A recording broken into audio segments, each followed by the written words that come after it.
नमस्कार, कैसे हैं सभी लोग। नोरसेट आ गया है इस साल का और एक अलग तरीके का सन्नाटा छाया हुआ है बच्चों में कि भाई अब ऐन वक्त पे हम क्या करें जब समय केवल मुश्किल से 35 दिन का आपके पास में टाइम बचा हुआ है। 35 दिन के अंदर नोरसेट 2022 की तैयारी करना ऑब्वियस सी बात एक पहाड़ जैसा काम हो जाता है, क्योंकि हमारी नेचर में जो है, मैं साल भर से कहते आया हूँ बच्चों को, हालांकि हम अपनी पर्सनल प्रॉब्लम्स के चलते हुए इतना ज़्यादा कुछ पढ़ा नहीं पाए हैं यूट्यूब पर, लेकिन फिर भी हमने बच्चों को मोटिवेट करने में, उनका मार्गदर्शन करने में कहीं कोई कमी नहीं छोड़ी। अब नर्सिंग में ट्रेंड ही ऐसा है कि बच्चों की जॉब लगी जाती है, एटलीस्ट कहीं स्टेट गवर्नमेंट में लग जा रही है, कहीं एनएचएम में लग जा रही है, कहीं बच्चे सीएचओ बन जा रहे हैं, कहीं सीएचए बन जा रहे हैं, एनी हाउ कहीं कॉन्ट्रेक्चुअल पोस्ट वगैरह मिली जा रही है। तो नर्सिंग में कंपटीशन नहीं है, जो कि हम डे वन से कहते हैं, क्योंकि अगर कोई बच्चा किसी कोचिंग इंस्टीट्यूट में पढ़ भी रहा है तो वहाँ से भी 10% सिलेक्शन ही निकल रहे हैं। मतलब हो सकता है कि कोई 1-आधा% का कोई फर्क हो, लेकिन प्लस माइनस करके रिजल्ट वही है जो बच्चा घर पे प्रिपेयर कर रहा है या बच्चा किसी कोचिंग इंस्टीट्यूट में पढ़ाई कर रहा है। हमने कोचिंग इंस्टीट्यूट में पढ़ने के फायदे भी बताए हैं आपको, नुकसान तो आपको पता होंगे कि क्या है, वहाँ पर क्या पढ़ाया जा रहा है, वो आप बेहतर पहचानते हैं। हम किसी के अगेंस्ट में नहीं है।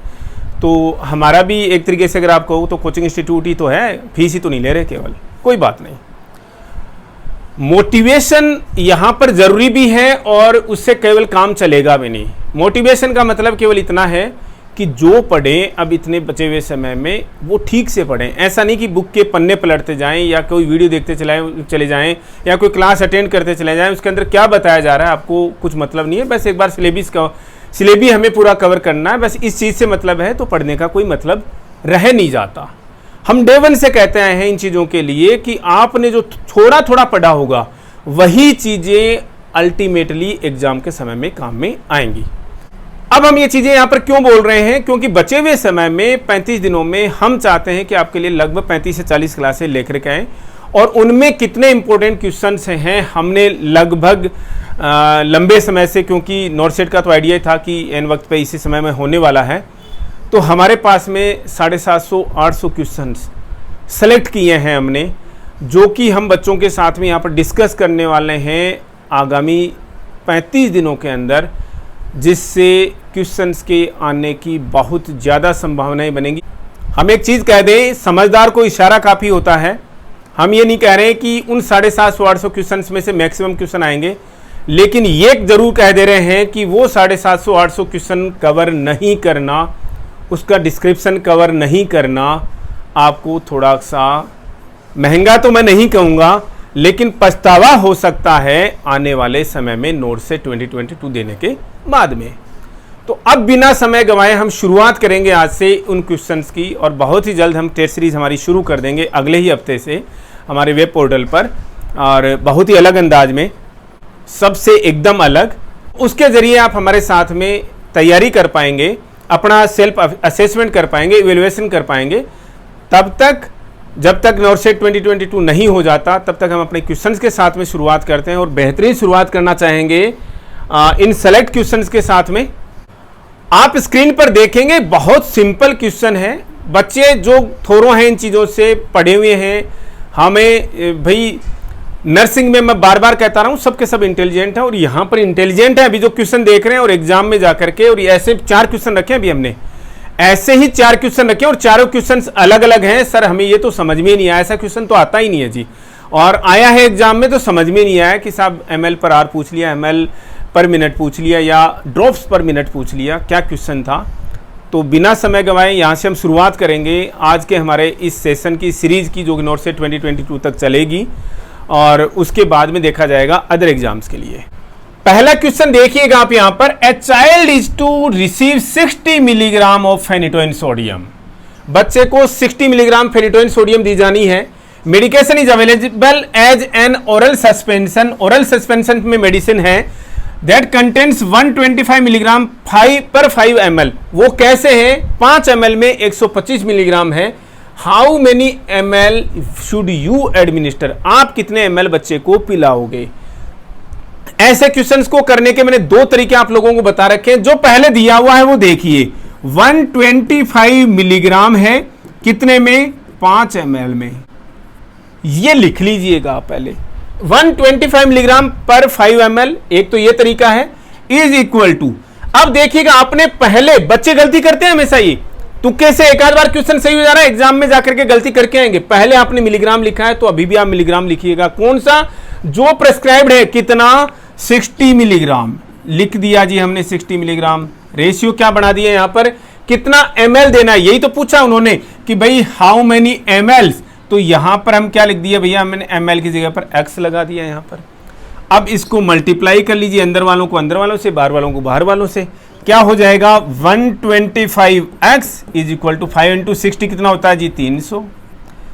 x की वैल्यू क्या आ गई 300 बटा 125, दोनों 5 से कट रहे हैं क्या जी, कट रहे हैं 60, और ये कितना हो रहा है 25, डिवाइड कीजिएगा 25 दूना 50, बच्चा कितना 10, एक जीरो लगाइएगा, पॉइंट लगा कर 2.4 ml, ये इसका आंसर आ जाता है 2.4 ml। अब देखिएगा इस क्वेश्चन को हम और तरीके से, आप एग्जाम में ऐसे तो नहीं करते बैठोगे ना, एक तरीका और बताते हैं कि एग्जाम में तुरंत का तुरंत आप कितना फास्ट इस क्वेश्चन को कर सकते हैं। 125 मिलीग्राम पर 5 ml लिखा हुआ है, क्लियर है, आपको दिमाग में होना चाहिए, पहले मिलीग्राम लिखा हुआ बाद में ml लिखा हुआ है, कोई दिक्कत नहीं। कितना पूछा है इन्होंने, कितना देना है उसको, बच्चे को 60 मिलीग्राम देना है, क्योंकि मिलीग्राम ऊपर लिखा हुआ था हमने ऊपर लिख दिया, अपॉन कितना ml दिया जाएगा वो x है, क्रॉस मल्टीप्लाई कीजिएगा 125x is equal to 300, same वही क्वेश्चन आ रहा है, आंसर आ रहा है 2.4 ml। मैं बता दे रहा हूं बच्चों को, अभी भी बहुत बड़ी गलतफहमियों में चलते रहते हैं बच्चे, जब लास्ट में एग्जाम में देखते हैं कि यार तो इतने इजी क्वेश्चन थे और जिसको हम गलत करके आ गए हैं। सबसे पहला क्वेश्चन आप यहां पर नोट कर लीजिएगा। अगला क्वेश्चन देखिएगा, patient scheduled to receive phenytoin sodium 100 milligram orally, 100 milligram देना है as evening dose, but is having difficulty to swallow the capsules, what method should you use to help the patient take the medication. Patient को 100 milligram क्या दिया जाना है, evening dose के रूप में फेनिटोइन सोडियम दिया जाना है, लेकिन जो कैप्सूल फॉर्म में अवेलेबल है पेशेंट के पास में, लेकिन जो कैप्सूल है वो पेशेंट को डिफिकल्टी हो रही है उसको निगलने में, स्वेलो करने में, तो आप इनमें से कौन सी अल्टरनेटिव मेथड जो है वो ऑप्ट करोगे। देखिएगा बड़े कॉशियसली आपको चीजें यहां पर देखनी है, जो कि एनक्लेज बेस्ड क्वेश्चन आते हैं नोट सेट में, उसको देख करके। Sprinkle the powder from the capsule into A cup of the water, capsule आता है निकल जाता है, पानी के अंदर डाल करके पी लें क्या, नेवर। फिर तो उस कैप्सूल का मतलब क्या रहा, नॉर्मल सी टेबलेट बना देते पैरास्टामोल की तरह से, ना तो कभी कैप्सूल को ऐसे खोलना चाहिए अनटिल अनलेस ऐसी कोई इमरजेंसी नहीं हो जाए, और ना ही मेडिसिन को किसी को क्रश किया जाना चाहिए। तो ये ऑप्शन एकदम से गलत है, क्योंकि वो कैप्सूल जो है प्रोटेक्शन के लिए है, एनवायरनमेंट के लिए कि स्टोमक में कैसा एनवायरनमेंट है, इंटेस्टाइन में कैसा एनवायरनमेंट है, इसीलिए मेडिसिन जो है वो लिखी हुई आती है। आपने मैक्सिमम देखा होगा एंटेरिक कोटेड मेडिसिन, तो उसका पर्टिकुलर HCl का उसके ऊपर जो इफेक्ट होता है उसी के हिसाब से उसकी पैकिंग आई है। Insert a rectal suppository containing 100 milligram of phenytoin sodium, यहां तक तो हम एग्री कर रहे थे कि ये एक रेक्टल सुपोजिटरी पेशेंट यूज कर सकता है, लेकिन अब उसकी डोज तो रिवाइज करनी पड़ेगी, क्योंकि एब्जॉर्प्शन जो है वो पर ओरल और पर रेक्टल जो है वो अलग अलग है, इसलिए इन्होंने यहां पर 100 मिलीग्राम लिख दिया, जो कि गलत है, एग्री नहीं करते इसके साथ में, जो कि ज्यादा है एक्चुअल में कंपैरेटिव डोज, तो ये ऑप्शन भी गलत हो जाता है। Administer 4 ml of phenytoin suspension containing 125 milligram पर 5 ml, सस्पेंशन ले लें क्या जी, ले सकते हैं, कोई इश्यू नहीं है सस्पेंशन लेने में, लेकिन उसकी जो प्रिपरेशन है वो और उसकी जो डोज है वो क्या सही है क्या, 125 मिलीग्राम पर 5 ml है, तो उसके हिसाब से 4 ml के अंदर कितना जाएगा, क्या 100 मिलीग्राम जा रहा है क्या, कैलकुलेट करके देखिएगा।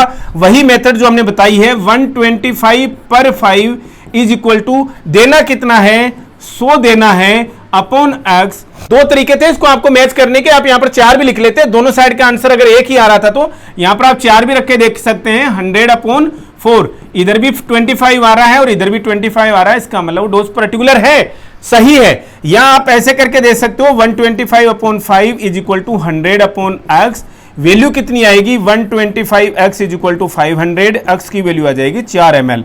इसका मतलब ये डोज जो है वो करेक्ट डोज है, सस्पेंशन में कोई इश्यू नहीं है, सस्पेंशन की जो प्रिपरेशन है वो करेक्ट है, एक्यूरेट है, एब्जॉर्प्शन के हिसाब से तो कोई इश्यू नहीं है। स्टिल हम 5वां ऑप्शन देखेंगे, obtain a change in the administration route to allow an IM injection कर सकते थे, लेकिन ये तो डेली की डोज है भाई फेनेटोइन सोडियम, कितने दिन आईएम इंजेक्शन लगाते फिरोगे, जो कि एक इन्फेक्शन का सोर्स बनता चला जाएगा। तो ऑप्शन सी जो है एकदम करेक्ट है। नेक्स्ट क्वेश्चन देखिएगा और क्वेश्चंस को नोट करते जाइएगा कि क्वेश्चंस किस तरीके के हमने उठाए हैं, सैंपल बेसिस पर, जिनके आने के चांसेस बहुत ज्यादा है एग्जाम्स में, जिनके पीछे कुछ ना कुछ लॉजिक है। What are the desired outcomes that you expect when administering a non steroidal anti inflammatory drug NSAIDs, जिनको आप बोलते हो सेलेक्ट ऑल दैट अप्लाई। आपके एग्जाम में तो केवल एक ऑप्शन वाला आएगा, लेकिन हम यहां पर मैक्सिमम स्टडी हो जाए इसलिए हम यहां पर डिस्कस कर रहे हैं। नसेड का नाम आते ही हमेशा दिमाग में रखना कि ये पेन वाली मेडिसिन होती हैं, पेन किलर्स होती हैं, यानी पेन के लिए काम करती हैं। एक दूसरी चीज, ये किसके लिए काम करती हैं, फीवर के लिए काम करती हैं। ये मेडिसिन पेन के लिए काम करती हैं, इसलिए हम इन्हें एनाल्जेसिक बोल दे रहे हैं। ऑप्शंस में देखेंगे क्या क्या आ रहा है। फीवर के लिए काम कर रही है, इसलिए इन्हें एंटीपायरेटिक बोल दे रहे हैं। क्लियर है। तीसरा है ये इन्फ्लामेशन पे काम करती है। तीन चीजें आपको हमेशा पता होनी चाहिए और शायद बच्चों को पता भी है। पेन, फीवर और इन्फ्लामेशन में, तीनों में ये जो नसेड्स हैं वो काम में आती है। एनाल्जेसिक है, एंटीपायरेटिक और एंटी इन्फ्लामेटरी है। अब पेन में, फीवर में, एंटी इन्फ्लामेशन में किस तरीके से काम में आती है। जब भी कोई इंजुरी होती है तो पेन क्यों होता है, क्योंकि किसका सिक्रेशन होता है, प्रोस्टाग्लैंडिन्स का सिक्रेशन होता है। किसका सिक्रेशन होता है, प्रोस्टाग्लैंडिन्स का सिक्रेशन होता है, जिसकी वजह से हमें क्या है, पेन हो रहा है।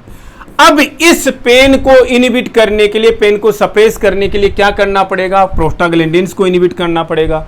प्रोस्टाग्लैंडिन्स को इनहिबिट कौन करते हैं, कुछ एंजाइम्स हैं, उसकी आइसोफॉर्म्स हैं, कोक्स 1, कोक्स 2 जो हैं। आज की डेट में आप देखते हो कुछ एनाल्जेसिक्स में जो कोक्सिप्स आती हैं वो कोक्स वाली ड्रग्स हैं, यही ड्रग्स हैं, कोक्स 1, कोक्स 2। ठीक है, ये कोक्स 1, कोक्स 2 जो हैं वो प्रोस्टाग्लैंडिन्स को इनहिबिट करती हैं, जिससे पेन कम होता है, फीवर कम होता है और इन्फ्लामेशन भी कम होता है। ये नसेड्स की पहचान है, नसेड्स के काम है। ऑप्शन देखते जाइएगा। डायूरेसिस करती है, कोज करती है क्या, डायूरेसिस नहीं, ये यूरिनरी रिटेंशन जरूर कर देती है, लेकिन हम एक्सपेक्टेड आउटकम नहीं है, वो भी साइड इफेक्ट है, एडवर्स इफेक्ट है। ऑप्शन गलत है।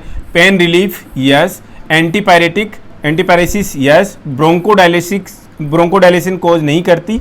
एंटीकोगुलेशन होता है क्या, यस, एंटीकोगुलेशन है, प्लेटलेट्स को इनहिबिट करती है, लेकिन ये एक्सपेक्टेड आउटकम नहीं है, ये एडवर्स इफेक्ट हो जाता है। प्लेटलेट्स को इनहिबिट करके एंटीकोगुलेशन कोज करती हैं, इसलिए ये क्या है भाई, इनका एडवर्स इफेक्ट है, एक्सपेक्टेड आउटकम नहीं है। आप देखो डिजायर्ड आउटकम नहीं है ये।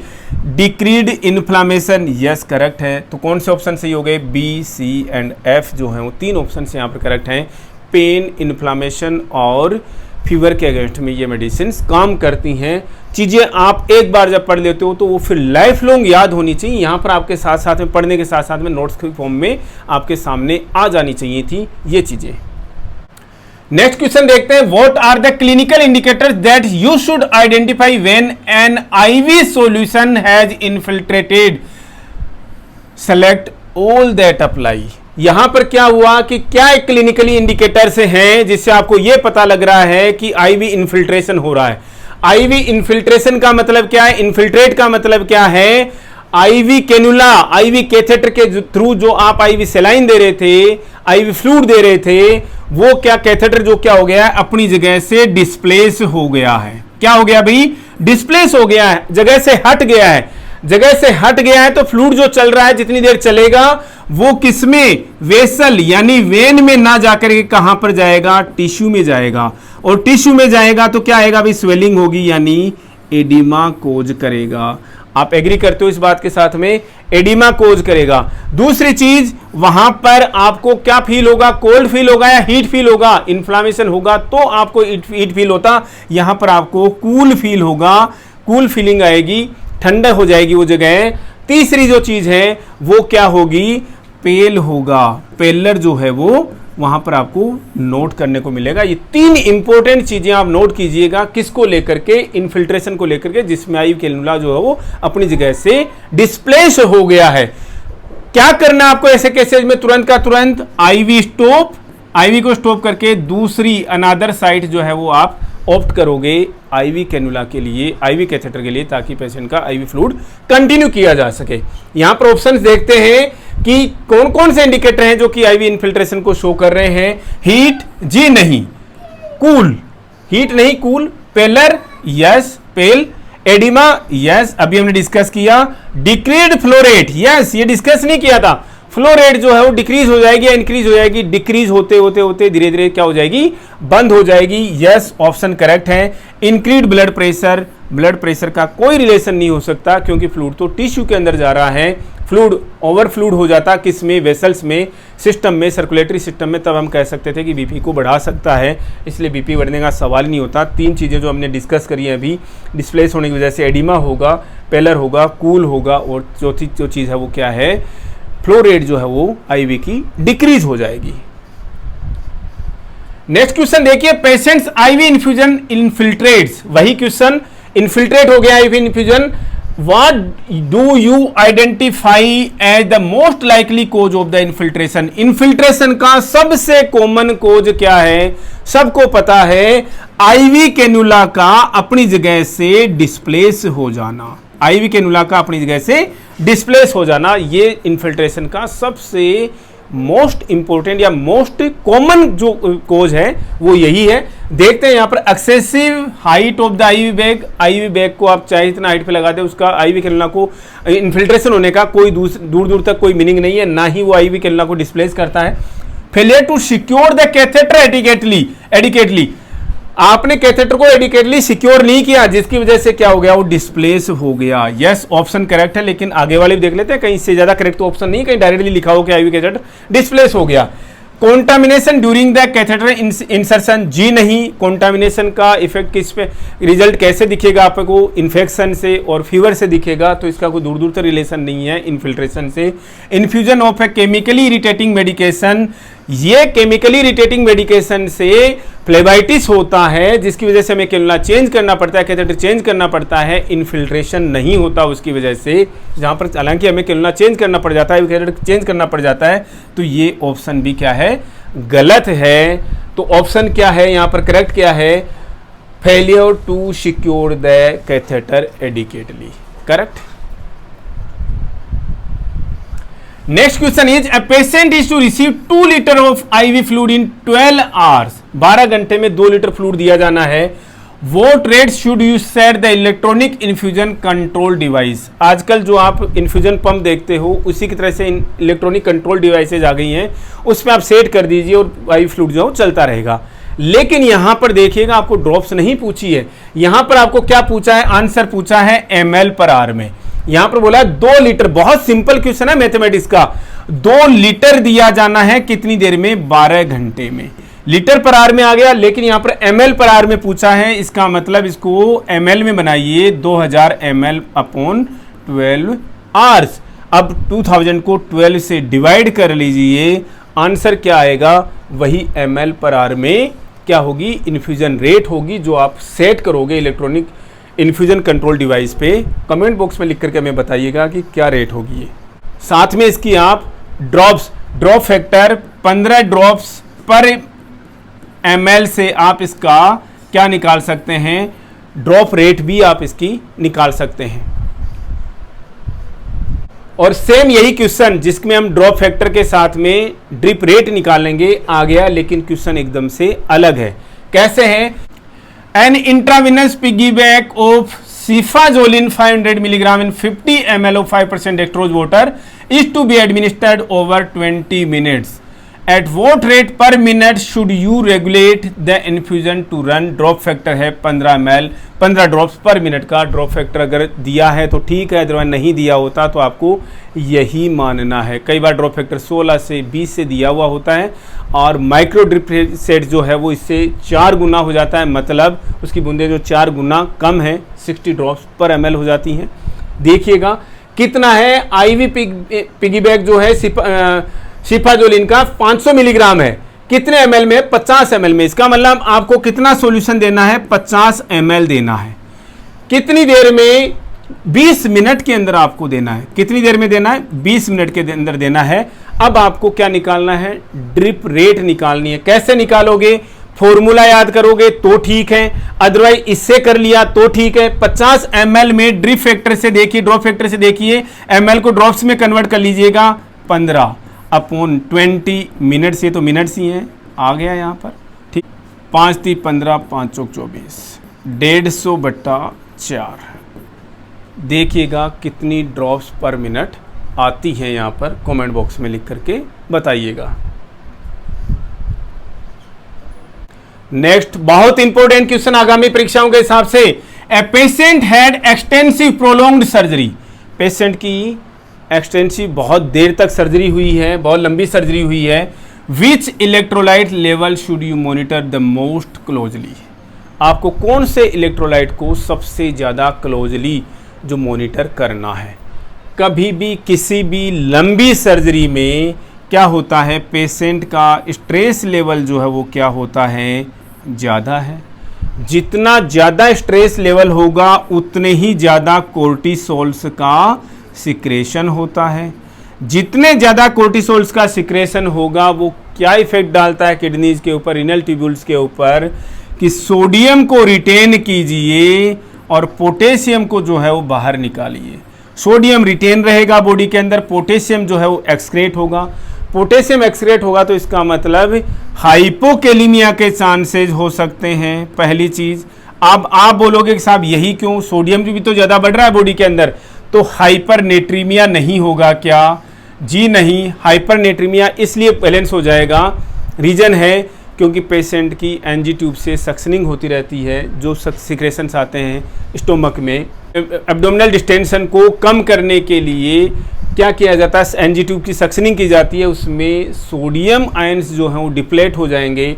रहा कौन, पोटेशियम, तो हाइपोकेलिमिया के चांसेस बढ़ जाते हैं। इसलिए आपको पोटेशियम को क्लोजली मॉनिटर करने की ज़रूरत है किसी भी एक्सटेंसिव प्रोलॉन्ग्ड सर्जरी में। बहुत इंपॉर्टेंट क्वेश्चन है।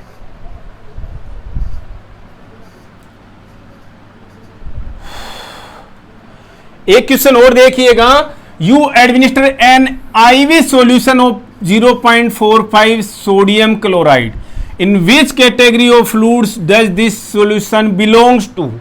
आप ये 0.45% नॉर्मल सलाइन का जो सॉल्यूशन है वो सोडियम क्लोराइड का सॉल्यूशन जो है वो किस कैटेगरी में आता है। हमने 3 कैटेगरीज पढ़ रखी हैं, आइसोटोनिक, दूसरा हाइपोटोनिक एंड तीसरा हाइपरटोनिक। आइसो का मतलब सेम, सेम का मतलब 0.9% वाला नॉर्मल सलाइन जो है वो आइसोटोनिक में आता है, जिसकी कंसेंट्रेशन आपके ब्लड प्लाज्मा के इक्विवेलेंट है। वो क्या है, आइसोटोनिक सॉल्यूशन है।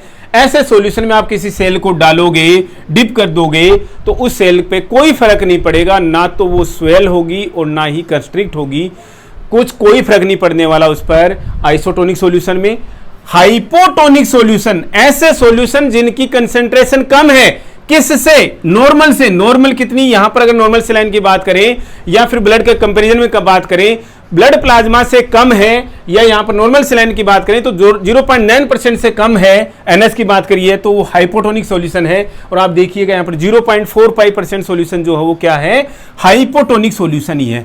लेकिन अब एक चीज देखिएगा, हाइपोटोनिक इसका मतलब लेस कंसंट्रेशन, किसके टच में आ रहा है, ये ब्लड के टच में आ रहा है। ब्लड की कंसंट्रेशन क्या है, ज्यादा है। नोट कीजिएगा, जब लोअर कंसंट्रेशन का फ्लूइड आप किसी पेशेंट को दोगे, किसी पेशेंट को इन्फ्यूज करोगे, ब्लड में जाएगा, तो ब्लड सेल्स के ऊपर क्या इंपैक्ट डालता है। हमने हमेशा बताया आपको, ऑस्मोसिस में वाटर का फ्लो कब किधर से किधर की तरफ में होगा, ऑस्मोसिस के थ्रू किधर से किधर की तरफ में होगा, lower concentration to higher concentration. या जिधर पानी ज्यादा है, जो आप डेफिनेशंस कई बुक्स में पढ़ लेते हो, जिसको हम हमेशा गलत ठहराते हैं, कभी नहीं बोलना जिधर पानी ज्यादा है। जिधर कंसंट्रेशन कम है और कंसंट्रेशन इधर कम है, किधर, हाइपोटोनिक सॉल्यूशन वाली कंसंट्रेशन कम है, और वो किधर, ब्लड में जाकर के क्या होगा, ब्लड की सेल्स में जाएगा। ब्लड की सेल्स क्या होगी, स्वेल होंगी। ऐसे ही हाइपरटोनिक सॉल्यूशन जिसकी कंसंट्रेशन ज्यादा है, किससे, ब्लड प्लाज्मा से। ब्लड प्लाज्मा के कंपैरिजन में कंसंट्रेशन ज्यादा है। ब्लड का वाटर का फ्लो किधर से किधर की तरफ में होगा, वाटर का फ्लो, ये lower concentration to higher concentration, इसका मतलब ब्लड सेल्स क्या होंगी, कंस्ट्रिक्ट होंगी, सिकुड़ेंगी, किसकी तरह से, किशमिश की तरह से। समझिएगा आप इस चीज को। हम आपको इस क्वेश्चन से बहुत इंपॉर्टेंट मैसेज देना चाह रहे हैं, बहुत ही इंपॉर्टेंट चीज आपकी क्लियर करा देना चाह रहे हैं। 3 सॉल्यूशन, एक आइसोटोनिक, हाइपोटोनिक एंड हाइपरटोनिक, कोई फर्क नहीं पड़ेगा। क्वेश्चन ऐसे भी आता है आइसोटोनिक सॉल्यूशन में, हाइपरटोनिक सॉल्यूशन में और हाइपोटोनिक सॉल्यूशन में सेल पर क्या फर्क पड़ता है। आइसोटोनिक सॉल्यूशन में कोई फर्क नहीं पड़ेगा, कंसेंट्रेशन जो है वो दोनों साइड में इक्वल है। कहीं पर भी सेल ना, सेल से फ्लूइड जो है वो वाटर जो बाहर आएगा, ना ही सेल के अंदर जाएगा। हाइपोटोनिक सॉल्यूशन का मतलब है कंसेंट्रेशन यहां पर क्या है, कम है, और यहां पर कंसेंट्रेशन क्या है, ज्यादा है। ये ब्लड की कंसेंट्रेशन है, ब्लड की कंसेंट्रेशन ज्यादा है। वाटर किधर से किधर की तरफ में, ओस्मोसिस में वाटर हमेशा lower concentration to higher concentration की तरफ जाएगा, इसका मतलब ब्लड सेल्स के अंदर जाएगा, ब्लड सेल्स स्वेल होंगी। हाइपरटोनिक सॉल्यूशन में कंसेंट्रेशन ज्यादा है, ब्लड की कंसेंट्रेशन क्या हो जाती है भाई, कम हो जाती है। तो वाटर किधर से किधर की तरफ में मूव करेगा, ब्लड सेल्स से किधर की तरफ में, वेसल में बाहर ब्लड जो है, सॉरी जो फ्लूइड जो है वो मूव करेगा, वाटर जो मूव करेगा, सेल्स जो क्या होंगी, कंस्ट्रिक्ट होंगी। समझिएगा आप इस चीज को हमेशा। तो 0.45% ये क्या सॉल्यूशन है नॉर्मल सेलाइन का, सोडियम क्लोराइड सॉल्यूशन का। तो नॉर्मल कंसेंट्रेशन क्या थी, 0.9%, एक्चुअल में तो ये 0.85% होती है, 0.9% नॉर्मलिटी के हिसाब से रख लिया है उसको लगभग। तो ये क्या है, ये सॉल्यूशन जो था वो क्या था, आइसोटोनिक था, लेकिन ये कम है, इसका मतलब ये हाइपोटोनिक सॉल्यूशन है। इसको अगर n/2 भी लिखा होता, ये 1n सॉल्यूशन है, और ये 0.5%, 45% क्या हो गया, आधा हो गया, इसलिए इसको हम n/2 भी बोलते हैं। n/2 सॉल्यूशन अगर लिखा हुआ जाता तो भी क्या हो जाता, हाइपोटोनिक सॉल्यूशन हो जाता। 2n आता है क्या, 2n भी आता है, बहुत ही रेयरली यूज होता है भाई, 2n भी आ जाएगा डबल, जो कि हाइपरटोनिक सॉल्यूशन हो जाएगा अपने आप में। नेक्स्ट क्वेश्चन देखते हैं, you assess a patient serum electrolytes levels in the laboratory report. Serum electrolyte देख रहे हो पेशेंट का आप, what electrolyte in intracellular fluid यानी आईसीएफ में should you consider the most important. कौन सा इलेक्ट्रोलाइट आप आईसीएफ के अंदर सबसे ज्यादा कंसीडर करोगे किसी भी पेशेंट की सीरम इलेक्ट्रोलाइट्स की लेवल देख रहे हो तो। सोडियम जो है देखते हैं, लेकिन वो आईसीएफ का फ्लूइड नहीं है। The most abundant cation of किसका भाई, ईसीएफ का कैटायन है ये, तो ऑप्शन गलत हो गया। कैल्शियम ना आईसीएफ का ना ईसीएफ का, हालांकि होता है दोनों जगहों पर, सेल के अंदर भी होता है, सेल के बाहर भी होता है। ईसीएफ में मैटर करता है, आईसीएफ में मैटर ये भी नहीं करता। और बॉडी का वैसे 99% कैल्शियम जो है वो बोन्स में है, टीथ के अंदर है। यहां पर ईसीएफ में ज्यादा इंपॉर्टेंस रखता है, जो कि हम देखते हैं इसका नॉर्मल लेवल। यहां पर कैल्शियम भी मैटर नहीं करता। क्लोराइड जो है वो भी कहां का है, ईसीएफ का है, बाहर का है। कहां रहेगा हमेशा, देखो सोडियम के साथ में रहता है हमेशा, क्लोराइड जो है हमेशा सोडियम के साथ में रहता है, ये भी नहीं है। आईसीएफ का जो मोस्ट इंपॉर्टेंट और द मोस्ट अबंडेंट कैटायन है किसका, इंट्रासेलुलर फ्लूइड का, वो कौन है, पोटेशियम ही है। ऑप्शन करेक्ट हो गया। इससे 3-4 क्वेश्चंस निकलते हैं और बहुत इंपॉर्टेंट पॉइंट है ये। नेक्स्ट क्वेश्चन देखते हैं, what complication is prevented when you address the needs of a patient who is in hyper ventilation और हु इज हाइपर वेंटिलेटिंग। मैंने जब वेंटिलेशन में हाइपो वेंटिलेशन और हाइपर वेंटिलेशन जब कभी भी आपको प्रीवियस सेशंस में पढ़ाया है, उसका सीधा सा मीनिंग बताया है। आप जब भी कभी किसी पेशेंट के हाइपो वेंटिलेशन या फिर हाइपर वेंटिलेशन की अगर आप बात करें, तो आपको दो चीजें इंपॉर्टेंट पता, एक चीज इंपॉर्टेंट पता होनी चाहिए केवल। अगर हम हाइपो वेंटिलेशन और हाइपर वेंटिलेशन के बारे में बात कर रहे हैं, तो किसकी बात कर रहे हैं, केवल कार्बन डाइऑक्साइड पे आपका दिमाग जाना चाहिए। हमेशा किस पे दिमाग जाना चाहिए। आप कहोगे कि साहब हम तो वेंटिलेट जब करते हैं वेंटिलेशन में तो ऑक्सीजन अंदर ले रहे हैं, कार्बन डाइऑक्साइड बाहर निकाल रहे हैं। यस, एग्री करते हैं हम आपकी बात से। लेकिन जहां पर भी हाइपो वेंटिलेशन हो रहा है, जहां पर भी हाइपर वेंटिलेशन हो रहा है, आपका दिमाग जाना चाहिए किसके ऊपर, कार्बन डाइऑक्साइड पर। जो सीखने का तरीका मैं आपको बता रहा हूं, कार्बन डाइऑक्साइड पे दिमाग चला गया, क्लियर है। इसके बाद मान लीजिए कोई पेशेंट हाइपोवेंटिलेट कर रहा है, क्वेश्चन पे आएंगे हम अभी। हाइपोवेंटिलेट कर रहा है, हाइपोवेंटिलेट का मतलब कम वेंटिलेट कर रहा है। कम वेंटिलेट का मतलब कम कार्बन डाइऑक्साइड, अभी बात पूरी नहीं हुई है। कम कार्बन डाइऑक्साइड, कम कार्बन डाइऑक्साइड क्या अंदर या बाहर? कार्बन डाइऑक्साइड बाहर छोड़ी जाती है। इसका मतलब पेशेंट जो है वो जो हाइपोवेंटिलेट कर रहा है वो कार्बन डाइऑक्साइड कम छोड़ रहा है बाहर। समझना चीज को, वो बाहर क्या कर रहा है? कम छोड़ रहा है। इसका मतलब कार्बन डाइऑक्साइड अंदर क्या हो जाएगी? ज्यादा रह जाएगी। ब्लड के अंदर कार्बन डाइऑक्साइड ज्यादा रह जाएगी। समझ में आई क्या चीज? जो भी कोई पेशेंट कम हाइपोवेंटिलेशन का मतलब समझिए कम सांस ले रहा है, सांस कम ले रहा है तो आप कहोगे साहब ऑक्सीजन भी कम ले रहा है, कार्बन डाइऑक्साइड भी कम जा रही है बाहर से। भूल जाइए आप ऑक्सीजन को। कार्बन डाइऑक्साइड बाहर जो है वो कम छोड़ रहा है, कार्बन डाइऑक्साइड बॉडी तो पूरा बना रही है। ग्लूकोज के रेस्पिरेशन में हमारी जो सेल्स हैं उसके कंब्यूशन में एनर्जी प्रोडक्शन करने के लिए वो तो कार्बन डाइऑक्साइड पूरा बना रही है। बाहर आपने कम छोड़ा तो कहां रह गया? वो अंदर रह गया। कार्बन डाइऑक्साइड का लेवल बढ़ेगा। कार्बन डाइऑक्साइड का नेचर क्या है भाई? एसिडिक है, तो एसिडोसिस होगा। और कैसा एसिडोसिस होगा? रेस्पिरेटरी एसिडोसिस होगा। क्लियर कट समझ जाइएगा, ये क्वेश्चन बहुत इंपॉर्टेंट है। जो कोई पेशेंट हाइपोवेंटिलेट करता है तो क्या होता है? एसिडोसिस होता है। एसिडोसिस भी क्या? Respiratory acidosis. ऐसे ही हाइपर वेंटिलेट कर रहा है मतलब समझिए हिंदी में ज्यादा सांस ले रहा है। ज्यादा सांस लेने का मतलब ऑक्सीजन को भूल जाइए। ज्यादा सांस लेने का मतलब, ज्यादा सांस छोड़ने का मतलब ज्यादा सांस छोड़ रहा है। क्या छोड़ रहा है? कार्बन डाइऑक्साइड छोड़ रहा है, मतलब अंदर कम रह जा रही है।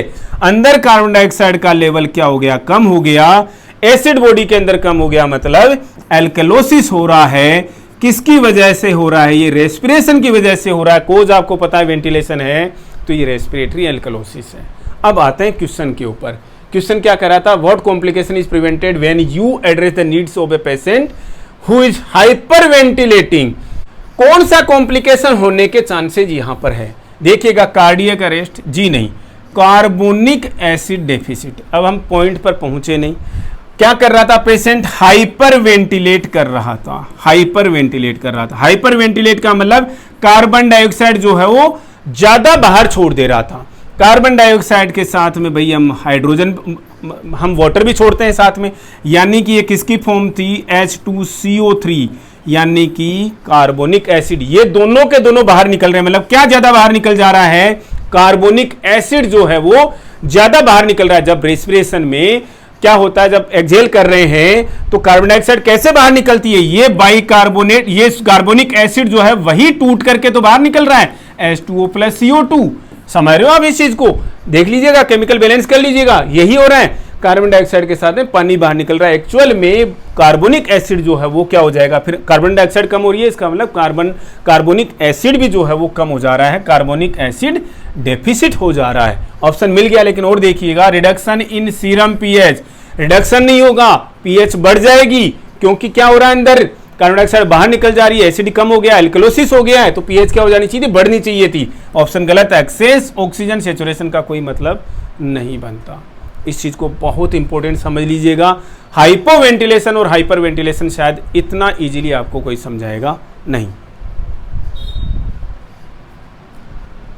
नेक्स्ट क्वेश्चन देखते हैं। IV solution of 1000 ml 5% dextrose water is to be infused at the rate of 125 ml per hour. आप देखिएगा, ये बहुत इंपॉर्टेंट क्वेश्चन है और अलग तरीके का क्वेश्चन है। To correct a patient's fluid imbalance the infusion set delivers 15 drops per ml। Means ये ड्रॉप रेट फैक्टर बता दिया आपको। How many drops per minute should you set the rate of flow? आपको ड्रॉप रेट क्या रखनी है या drip rate जो है वो क्या रखनी है? कितना दिया जाना है? 1000 ml दिया जाना है। कितनी देर में दिया जाना है? कहीं नहीं बता रखा। अलग चीज बता रखी है, रेट बता रखी है 125 ml पर आवर में। अगर 125 ml 1 घंटे में दिया जा रहा है तो 1000 ml जो है वो कितनी देर में दिया जाएगा? 1/125 गुणा 1000। करेक्ट है ना जी? यानी कि 8 घंटे में दिया जाएगा। समझ लीजिएगा, 1000 ml को कितनी देर में दिया जाना है? 8 घंटे के अंदर दिया जाना है, जो कि क्वेश्चन के अंदर आपको नहीं दे रखा। अब आपको ड्रॉप्स पर मिनट आपकी निकालनी है, कोई दिक्कत नहीं। सबसे पहले ड्रॉप फैक्टर से इसको ड्रॉप्स में बदल लीजिए। 15 का दे रखा है तो 15 आ गई यहाँ पर। अपॉन टाइम कितना दे रखा है 8 मिनट में पूछा है, अभी पर मिनट में पूछा है तो 8 घंटे को मिनट्स में बदल लीजिए। 60 4 250 बट्टा कितना आ गया भाई 8 आ गया, डिवाइड कर लीजिएगा, वही ड्रिप रेट है। समझिएगा आप इस क्वेश्चन को, यहाँ से कितनी देर में दिया जाना है, इस रेट से दिया जाना है, इसका मतलब 8 घंटे लगेंगे उसको देने में। कितना लगेंगे 8 घंटे लगेंगे। क्या कोई और भी तरीका था क्या इस क्वेश्चन को सोल्व करने का? जी था। कैसे? इस 125 ml पर आर की रेट से आपको दिया जाना है इंटू 15 फैक्टर रेट हो गई अपॉन आर 125 ml पर आर ना, तो 1 घंटे में यानी 60 मिनट में आपको दिया जाना है। 1 गुणा 60 मतलब 15 चौके 60, 125 को 4 से डिवाइड करोगे तो भी सेम आपका आंसर जो है वो वही आएगा जो कि 250 को 8 करने से आ रहा था। करेक्ट है।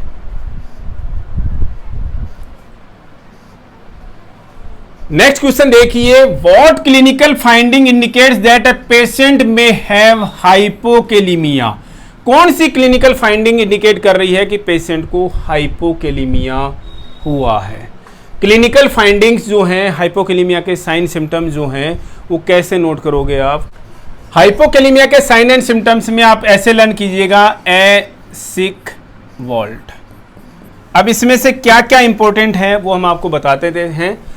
ऐसे बहुत ज्यादा इंपॉर्टेंट है अल्कलोसिस, और ये अल्कलोसिस कैसे होता है थोड़ा सा याद कर सकते हैं आप इस चीज को।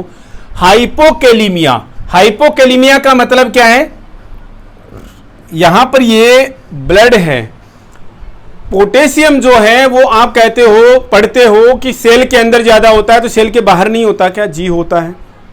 और उसी की वैल्यू हम देखते हैं और उसी के कम हो जाने को जो 3.5 से 5.5 की रेफरेंस रेंज जो हमने पढ़ी हुई है उसी के प्लस माइनस हो जाने को ही हम हाइपोकेलिमिया और हाइपरकेलिमिया बोलते हैं, ब्लड के अंदर, ना कि ब्लड सेल्स के अंदर। अब नोट कीजिएगा, ब्लड प्लाज्मा में जब पोटेशियम का लेवल कम हो गया, सेल से मतलब नहीं है, ब्लड प्लाज्मा के अंदर पोटेशियम का लेवल कम हो गया तो एक्चुअल में क्या होता है? यहां से एक सेल उठाते हैं, ये सेल हो गई, ठीक है जी।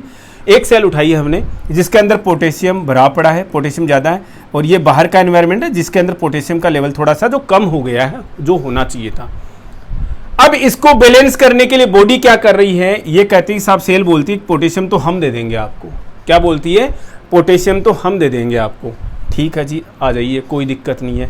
लेकिन पोटेशियम ये देगी तो हमें इसके बदले में भी कुछ चाहिए, तो इसी के नेचर का चाहिए। इसके नेचर के कौन है? तो सोडियम है या कौन है? हाइड्रोजन है। सोडियम जो है वो ऑलरेडी क्या है भाई, वहां पर क्या है, अंदर के हिसाब से पूरा है, उनमें अंदर के हिसाब से पूरा है, तो सोडियम को तो जाने से वो रोकेगा, इसलिए कौन जाता है उसकी जगह पर? हाइड्रोजन जाता है। कौन जाएगा? हाइड्रोजन जाएगा। हाइड्रोजन अब ऑब्वियस सी बात है ब्लड से कम हो रहा है, हाइड्रोजन का कंसेंट्रेशन कम हो रहा है, इसका मतलब पीएच जो क्या हो जाती है, ज्यादा बढ़ जाती है। हाइड्रोजन आयंस का कंसेंट्रेशन कम हो रहा है, पीएच लेवल क्या हो जाएगी, ज़्यादा बढ़ जाएगी। पीएच लेवल ज़्यादा बढ़ने का मतलब ही क्या है? अल्कलोसिस है। ये हाइपोकेलिमिया और अल्कलोसिस का रिलेशन आप पढ़ लीजिएगा हमेशा के लिए। यहाँ पर एस का मतलब क्या है? पेशेंट जो है वो शैलो ब्रीथ करता है, यानी कि पेशेंट जो है वो वही छोटे छोटे ब्रीथ करता है। अब उसको हम हाइपो वेंटिलेशन की कैटेगरी में नहीं ले पाएंगे, लेकिन पेशेंट जो होता है ना भाई पूरा ब्रीथ नहीं करता है। एक तो हम ये डीप ब्रीथ, ये शैलो ब्रीथ कहते हैं, इसको पूरा ब्रीथ नहीं किया उसने। आई का मतलब क्या है? इरिटेबिलिटी से है। सी का मतलब कंफ्यूजन से है। डब्ल्यू का मतलब किससे है? वीकनेस से है। ए का मतलब अरिदमिया से है। एल का मतलब लिथार्जी एंड ले क्रैम्प से है। टी का मतलब किससे है? थ्रेडी एंड वीक पल्स से है। लेकिन अब हम अगर यहाँ पर जाते हैं, एडिमा नहीं होता इन केसेज में, मसल स्पाज्म नहीं होता, कैल्शियम से रिलेटेड होता है। कोस्मोल्स ब्रीदिंग जो है वो किस में होती है? आपको डीकेए में देखने को जो मिलती है, यानी मेटाबॉलिक एसिडोसिस के अंदर देखने को मिलती है, यहाँ पर नहीं है, यहाँ पर अल्कलोसिस हो रहा है। Abdominal distension. एक और चीज़ आप इंपॉर्टेंट दिमाग में रखिएगा, इतना निमोनिक याद करने के बावजूद भी हमें वो चीज़ नहीं है इस निमोनिक में फिट हो पाई हमारे पास में। इसका मतलब क्या रह गया? वो है जीआई मोटिलिटी का कम हो जाना, डिक्रीज्ड जीआई मोटिलिटी। और जीआई मोटिलिटी कम होगी तो मतलब क्या होगा? नोजिया होगा, वोमिटिंग होगी, एब्डोमिनल डिस्टेंशन होगा। तो यहाँ पर आंसर जो है वो करेक्ट क्या है, एब्डोमिनल डिस्टेंशन है। हाइपोकेलिमिया के केसेस के अंदर क्या होता है, एब्डोमिनल डिस्टेंशन होगा। क्वेश्चन एक पता नहीं क्यों नहीं आ पाया इसके अंदर ईसीजी से रिलेटेड, हालांकि नेक्स्ट क्लास में हम वापस कवर कर लेंगे ईसीजी चेंजेस क्या आते हैं हाइपोकेलिमिया में। हाइपर और हाइपोकेलिमिया का जो एक सबसे इंपॉर्टेंट जो क्वेश्चन आता है ईसीजी चेंज का, जो टी वेव की अगर आप बात करो, टी वेव को लेकर के जो क्वेश्चन आता है वो समझिएगा और इस क्वेश्चन को आप कैसे लर्न करेंगे। टी वेव पे क्या इफेक्ट होता है, किसका, हाइपोकेलिमिया का। ये जो टी वेव है, हाइपो का मतलब नीचे, नीचे का मतलब इसको नीचे दबाइए, नीचे का मतलब इसको टी वेव को क्या कीजिए भाई, नीचे दबाइए। नीचे दबाओगे तो क्या होगी, या तो ये फ्लैट हो जाएगी, दो का सिचुएशन हो जाएंगी इसकी, या तो ये फ्लैट हो जाएगी या क्या हो जाएगी, अंदर ऐसे घुस जाएगी गुब्बारे की तरह से, तो क्या हो जाएगी, इन्वर्ट हो जाएगी। इसका मतलब हाइपोकेलिमिया में जब पोटेशियम का लेवल कम हो जाता है ब्लड के अंदर, ईसीजी में जो चेंजेस आते हैं वो क्यों आते, क्या आते हैं, टी वेव जो है वो क्या हो जाती है, तो फ्लैट हो जाती है, दबेगी, हाइपो दब जाएगी, नीचे जाएगी, टी वेव नीचे जाएगी मतलब फ्लैट हो जाएगी या इन्वर्ट हो जाएगी। ये सबसे इंपॉर्टेंट चीज। दूसरी चीज, एसटी एलिवेशन या डिप्रेशन, अगेन डिप्रेशन, हाइपोकेलिमिया में अगेन एसटी डिप्रेशन ना कि एलिवेशन। दूसरी इंपॉर्टेंट चीज आप ये भी दिमाग में रख लीजिएगा। दो इंपॉर्टेंट चीज आप दिमाग में रखिएगा, टी वेव को लेकर के और एसटी डिप्रेशन को लेकर के। और तीसरा एक चीज और, टी वेव डिप्रेस होती है तो यू वेव जो है वो, यू वेव नॉर्मली बनती नहीं है, तो प्रोमिनेंट यू वेव जो हमें नजर आती है ऐसे केसेज में, किसमें, हाइपोकेलिमिया में। इसके उलट हाइपरकेलिमिया के अंदर क्या होता है, पोटेशियम का लेवल ज्यादा है, इसका मतलब टी वेव जो आपकी टी वेव है, पेशेंट की जो टी वेव है, ईसीजी में जो टी वेव है, ऊपर का मतलब इसको ऊपर की तरफ खींच के देखिए एक बार, तो क्या हो जाएगी भाई, ये पीक बनेगा, इसकी लंबी चोटी बनेगी, तो पीक्ड टी वेव होती है। क्या होती है भाई, पीक्ड टी वेव होती है। ये बहुत इंपॉर्टेंट डिफरेंस जो है आपको हाइपोकेलिमिया में और हाइपरकेलिमिया में नोट कर लेना है हमेशा के लिए। नेक्स्ट क्वेश्चन नोट कीजिए, What position should you place a patient recovering from general anesthesia? General anaesthesia के बाद में पेशेंट को पोस्ट ऑफ पोजिशन किस में रखते हैं। आप वार्ड्स में क्या ट्रेंड चल रहा है उस पर मत जाइए। एनेस्थेटिस्ट को पता होता है कि ये पेशेंट के जो रिफ्लेक्सेज हैं अभी तक ठीक से रिटर्न नहीं हुए हैं, हालांकि टाइम लगता है, गैसेज का एनेस्थेटिक इफेक्ट जाने में टाइम लगता है, तो पेशेंट जो वो सुपाइन में थोड़ा सा सेमी फाउलर्स पोजीशन के अंदर ऐसे नॉर्मली लिटा देते हैं, लेकिन जो एक्चुअल पोजीशन जो है पोस्ट जीए पेशेंट की क्या होनी चाहिए, हमेशा दिमाग में रखिएगा। पेशेंट का गैग रिफ्लेक्स, सबसे इंपॉर्टेंट चीज़, पेशेंट का गैग रिफ्लेक्स रिटर्न नहीं हुआ है, जिसकी वजह से पेशेंट, जो कि पेशेंट को एस्पिरेट करने से रोकता है, इस वजह से पेशेंट का एस्पिरेशन जो है वो सबसे मेन कंसर्न है।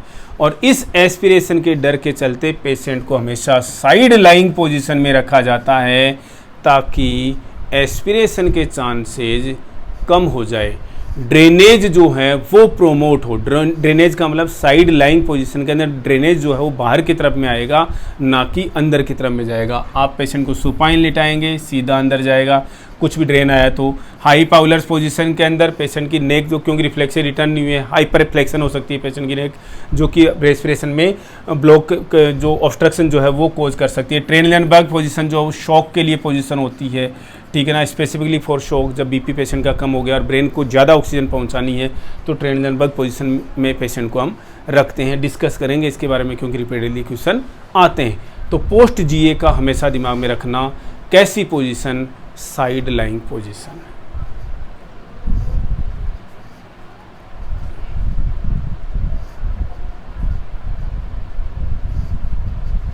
नेक्स्ट क्वेश्चन देखते हैं, you apply an ice pack to a patient's leg for 20 minutes, what clinical indicator helps you determine the effectiveness of the treatment. आप पेशेंट को क्या दे रहे हो, आइस फॉर्मेंटेशन दे रहे हो, आइस पैक अप्लाई कर रहे हो, तो आप जो काम कर रहे हो वो इफेक्टिव है या नहीं है, किसको देख करके पता लगाओगे। हमेशा दिमाग में रखना, कोल्ड कंप्रेशन से सबसे पहली चीज वेजो कंस्ट्रिक्शन या डायलेशन, ये सबसे इंपॉर्टेंट चीज आपको दिमाग में रखनी है। कोल्ड कंप्रेशन हमेशा वेजो कंस्ट्रिक्शन कोज करता है। क्या कोज करता है? वेजो कंस्ट्रिक्शन कोज करता है। हॉट फर्मेंटेशन जो है वो वेजो डाइलेशन कोज करता है। ध्यान में रखिएगा इस चीज़ को, सबसे बड़ी बात हो, पहली चीज़। दूसरी चीज़, कोल्ड कंप्रेशन से क्या होता है, जो पेन के रिसेप्टर्स जो हैं स्किन पर, वो क्या हो जाते हैं, डीएक्टिवेट हो जाते हैं या डिक्रीज हो जाते हैं। उनकी सेंसिटिविटी जो है वो डिक्रीज हो जाती है, जिसकी वजह से हमें पेन से रिलीफ के लिए हम देते हैं ना, तुरंत क्रिकेट देखते हो तो तुरंत का तुरंत फिजियोथेरेपिस्ट जो है दौड़ करके आता है और कोल्ड कंप्रेशन भी देता है, कुछ स्प्रे भी डालता है, तो पेन जो है वो कम हो जाता है। तीसरी चीज़, वहाँ से स्वेलिंग भी कम होगी। किसकी वजह से? वेजो कंस्ट्रिक्शन की वजह से स्वेलिंग भी कम होती है। ऑप्शंस के थ्रू जाते हैं, क्या मिलेगा? Local anaesthesia. एनेस्थीसिया तो दिया नहीं, लेकिन इसका कोई मीनिंग निकलता है क्या पेन से? मैंने लोकली पेन कम हो जाना, होल्ड कीजिए। पेरिफेरल वेजोडाइलेशन, जी नहीं, वेजो कंस्ट्रिक्शन होता है। Depression of vital science, hot cold fermentation का वाइटल साइंस के डिक्रीज मतलब डिप्रेस होने से या एलिवेट होने से दूर दूर तक रिलेशन नहीं है। डिक्रीड विस्कोसिटी ऑफ ब्लड का जो तेज और हल्का बहाव है उससे भी कोई दूर दूर तक रिलेशन नहीं है। इसका मतलब लोकल एनेस्थीसिया, लोकली पेन का कम हो जाना, लोकली पेन रिलीफ मिल जाना कोल्ड कंप्रेशन का रिजल्ट है। नेक्स्ट क्वेश्चन देखिए, you are caring for a patient who had an insertion of radium for cancer of the cervix, for what radium reaction should you assess the patient. यानी कि patient को radium implant कर दिया गया है, किसके लिए? कोई कैंसर का पेशेंट और सर्वाइकल कैंसर का पेशेंट है, और रेडियम का रिएक्शन हो रहा है, यानी इसकी टॉक्सिसिटी हो रहा है। किससे पता आपको लगने वाला है? ऑप्शंस में देखिएगा। पेन हो रहा है, होल्ड कीजिए। नोजिया, वोमिटिंग, एक्सकोरिएशन जो है वो एक्सपेक्टेड साइड इफेक्ट्स है, हमें पता है। रेडियोथेरेपी में पेशेंट को नोजिया भी होगा, वोमिटिंग भी होगी, एक्सकोरिएट भी होगा, स्किन एक्सकोरिएट होती है, जो एपिथेलियल सेल जो हैं वो एक्सकोरिएट होती हैं, तो सर्विक्स की भी एपिथेलियल सेल जो है वो एक्सकोरिएट होंगी। रेस्टलेसनेस जो है वो पोजीशन से रिलेटेड है केवल। अगर पेशेंट को पेन हो रहा है, अगर पेशेंट को पेन हो रहा है तो वो कोई लोकल इम्प्लांट का ही नहीं, उसकी डायरेक्टली उसकी टॉक्सिसिटी का सिम्टम है। किसका? जो आपने रेडियोथेरेपी के लिए जो चीज़ इम्प्लांट कर रखी, जो यहाँ पर रेडियम इम्प्लांट कर रखा है, उसकी टॉक्सिसिटी हो रही है, पेन उसको इंडिकेट कर रहा है। आज के सेशन में इतना ही, मिलते हैं नेक्स्ट अपडेट के साथ, और ऐसी अपडेट के साथ हम आपके नोटसेट 2022 के होने तक कंटिन्यू लगातार डेली आते रहेंगे, आपका मनोबल बढ़ाने के लिए, आप तक अधिकतम क्वेश्चंस पहुंचाने के लिए, जो कि मोस्ट प्रोबेबल है अपकमिंग नोटसेट एंड अदर एग्जाम्स में। Thank you.